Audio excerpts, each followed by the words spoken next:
Hello friends, अस्सलाम वालेकुम। मेरा नाम है जैन और उर्दू जीनियस वर्ल्ड में खुश आमदीद।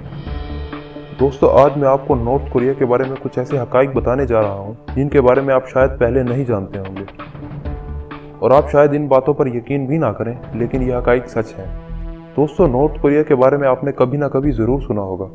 ख़ास तौर पर एटमी हथियारों के तजर्बे की वजह से ये मुल्क अक्सर हेडलाइंस में रहता है। दोस्तों, नॉर्थ कोरिया को दुनिया का पुरस्कार तरीन मुल्क भी कहा जाता है। इस वक्त नॉर्थ कोरिया का लीडर किम जोंग उन है।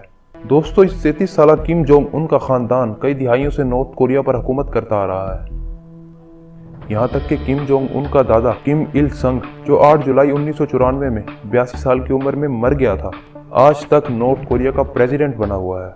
इसकी बॉडी को एक शीशे के ताबूत में सजा कर रखा गया है ताकि लोग आएं और अपने मुल्क के प्रेसिडेंट को देख सकें। दोस्तों, नॉर्थ कोरिया में इस खानदान के अलावा कोई और नॉर्थ कोरिया पर हुकूमत करने के बारे में सोच भी नहीं सकता। ये कहना गलत ना होगा कि नॉर्थ कोरिया के लोग इस खानदान को पूजते हैं। दोस्तों, नॉर्थ कोरिया में इलेक्शन भी बराए नाम होते हैं और बड़े दिलचस्प अंदाज में होते हैं। इस खानदान के खिलाफ वोट डालने वाले को एक स्पेशल बूथ में ले जाया जाता है और इससे इस बात का जवाब देना पड़ता है कि उसने इस खानदान के खिलाफ वोट क्यों डाला, और वो अगर सही तरीके से जवाब ना दे पाए तो उसे सख्त तरीन टॉर्चर से गुजरना पड़ता है, जिसका सबूत यह है कि किम जोंग उन पिछले 3 सालों से 100% वोट्स लेकर जीतता आ रहा है। यानी किसी भी एक शख्स ने किम जोंग उन के खिलाफ वोट डालने की हिम्मत भी नहीं की। दोस्तों, नॉर्थ कोरिया में ब्लू जीन्स या किसी और रंग की जीन्स पहनना सख्ती से मना है और अगर कोई नीली जीन्स में नजर आ भी जाए तो उसे कैद करके सजा दी जाती है। दोस्तों, नॉर्थ कोरिया में जीन्स बनती ही नहीं है तो पहनने का तो सवाल ही पैदा नहीं होता। इस हुकूमत का ये कहना है कि ब्लू जीन्स पहनना गैर मुल्की रिवाज को फरोग देता है। दोस्तों, नॉर्थ कोरिया के लोग बाहर की दुनिया से बिल्कुल नावाकिफ हैं। यहाँ के लोग इस बात से नावाकिफ हैं कि बाहर की दुनिया में क्या क्या हो रहा है। दोस्तों, नॉर्थ कोरिया में सिर्फ 5 चैनल्स चलते हैं जो कि गवर्नमेंट चलाती है और इन चैनल्स पर हर वक्त उनके supreme leader Kim Jong Un की तारीफें बयान की जाती हैं और उसी के बारे में लोगों को बताया जाता है। लोगों को टीवी पर सिर्फ उनका सुप्रीम लीडर ही नजर आ सकता है। दोस्तों, नॉर्थ कोरिया में आम लोग इंटरनेट भी इस्तेमाल नहीं कर सकते। इंटरनेट इस्तेमाल करने के लिए लोगों को हुकूमत से एक खास इजाज़त लेनी पड़ती है जो कि हर इंसान को नहीं मिलती। नॉर्थ कोरिया में इंटरनेट कुछ खास लोग ही चला सकते हैं जो कि हुकूमती फ़राइज़ सरअंजाम देते हैं और इन चंद लोगों पर भी कड़ी नज़र रखी जाती है ताकि वो कोई गैर ज़रूरी वेबसाइट पर ना जा सकें। यही वजह है कि नॉर्थ कोरिया के लोग बाहर की दुनिया से बिल्कुल नावाकिफ हैं। दोस्तों, नॉर्थ कोरिया ने 2010 के फुटबॉल वर्ल्ड कप में भी हिस्सा लिया था और इनकी टीम 32वें नंबर पर आई थी, लेकिन नॉर्थ कोरिया में लोगों को हुकूमत की तरफ से ये बताया गया कि इनकी टीम वर्ल्ड कप जीत चुकी है और लोगों ने इस बात को मान भी लिया क्योंकि लोगों को कुछ पता नहीं था कि बाहर की दुनिया में क्या हो रहा है। दोस्तों, नॉर्थ कोरिया के कई हजार शहरियों को इस बात का भी नहीं पता कि पासपोर्ट क्या होता है। नॉर्थ कोरिया में दूसरे मुल्क जाने पर भी पाबंदी है। चंद ऐसे लोग हैं जिनको ये इजाज़त दी जाती है और इन्हें भी कुछ गिने चुने ममालिक में जाने की इजाज़त मिल सकती है। हुकूमत को लगता है कि नॉर्थ कोरिया के लोग बाहर जाकर नॉर्थ कोरिया के मुतालिक जासूसी कर सकते हैं और नॉर्थ कोरिया की हुकूमत के राज बाहर जाकर किसी और हुकूमत को बता सकते हैं। दोस्तों, यहाँ तक कि एक नॉर्थ कोरियन शहरी अपनी मर्जी के बाल भी नहीं कटवा सकता। आपको शायद यकीन ना आए, लेकिन ये बात भी सच है।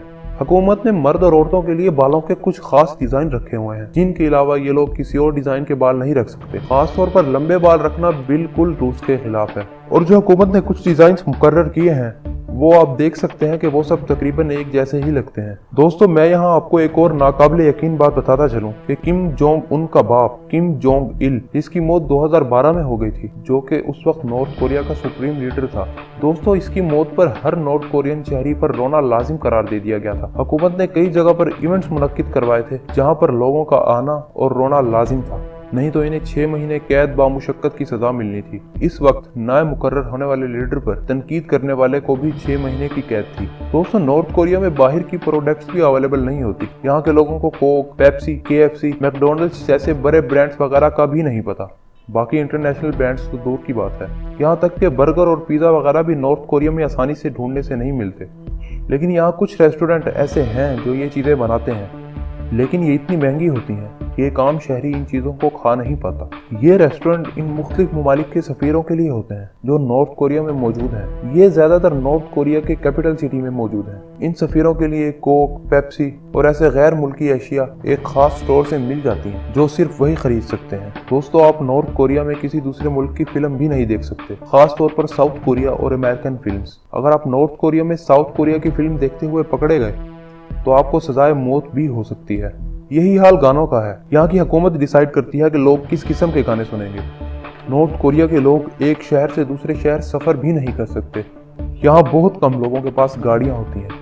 यानी आप ये समझ लें कि 1000 लोगों में एक शहरी के पास अपनी गाड़ी या कोई दूसरी सवारी होती है जिस पर वो सफर कर सकते हैं। यही वजह है कि इस मुल्क में पॉल्यूशन ना होने के बराबर है। यहाँ के रोड्स आपको ज्यादातर सुनसान नजर आएंगे। नॉर्थ कोरिया किसी और मुल्क से किसी किस्म की तिजारत भी नहीं करता। गवर्नमेंट की पॉलिसी की वजह से ये लोग अपनी इकोनॉमी खुद चलाते हैं, यानी खुद सब्जी और फ्रूट्स वगैरह को उगाते हैं, खुद बनाते हैं और खुद ही खाते हैं। दोस्तों, आप नॉर्थ कोरिया में किसी दूसरे मुल्क में हुकूमत की इजाजत के बगैर कॉल भी नहीं मिला सकते। 2013 में एक नॉर्थ कोरियन शहरी को साउथ कोरिया में मौजूद इसके दोस्त के साथ कॉल पर बात करने पर गोलियां मारकर कत्ल कर दिया गया था। दोस्तों, नॉर्थ कोरिया में आप किसी मजहब को भी फॉलो नहीं कर सकते। अगर आप किसी भी मजहब को फॉलो करते हुए पकड़े गए या आपके पास कोई भी मजहबी किताब मिल गई तो आपको सजाए मौत भी मिल सकती है। दोस्तों, एक आम शहरी को नॉर्थ कोरिया में हुकूमत के मुतालिक बात करने की भी इजाज़त नहीं है। अगर कोई शख्स हुकूमत के मुतालिक बात करते हुए पकड़ा जाता है तो उसे एक एजुकेशनल कैंप में भेज दिया जाता है जहां इन्हें हुकूमत के मुतालिक समझाया जाता है ताकि वो पब्लिकली हुकूमत के मुतालिक ऐसे बात ना कर सकें। नॉर्थ कोरिया का बानी लीडर किम इल संग है, जो मरने के बाद भी नॉर्थ कोरिया का प्रेसिडेंट बना हुआ है, जो 1912 में पैदा हुआ था। दोस्तों, नॉर्थ कोरिया में कैलेंडर इसकी पैदाइश से शुरू होता है, यानी कि नॉर्थ कोरिया में इस वक्त 2018 नहीं है बल्कि 106 साल चल रहा है।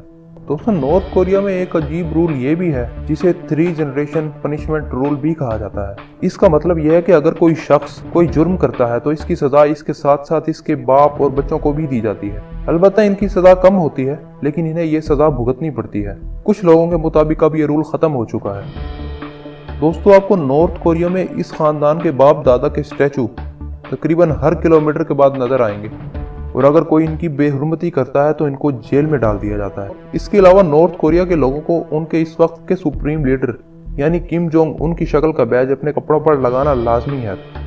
दोस्तों, इन पाबंदियों की वजह से बहुत से लोग हर साल नॉर्थ कोरिया से भागने की कोशिश करते हैं, लेकिन ये बहुत ही खतरे वाला काम है। पकड़े जाने की सूरत में सजाए मौत भी मिल सकती है। बहुत से लोग हर साल भागकर चाइना चले जाते हैं और वहां से साउथ कोरिया।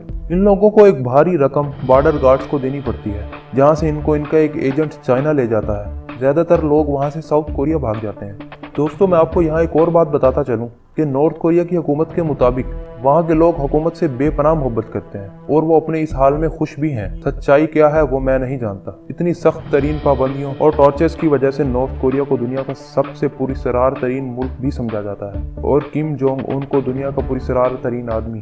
दोस्तों, हम लोगों को शुक्र पढ़ना चाहिए कि हम लोग कितनी आज़ादाना ज़िंदगी गुजार रहे हैं। दोस्तों, वीडियो देखने का बहुत बहुत शुक्रिया। अगर आपको ये इन्फॉर्मेशन पसंद आई है तो चैनल को ज़रूर सब्सक्राइब करें और साथ मौजूद घंटी के बटन को भी दबा दें ताकि मेरी हर आने वाली वीडियो का आपको नोटिफिकेशन मिल जाए। अल्लाह हाफिज़।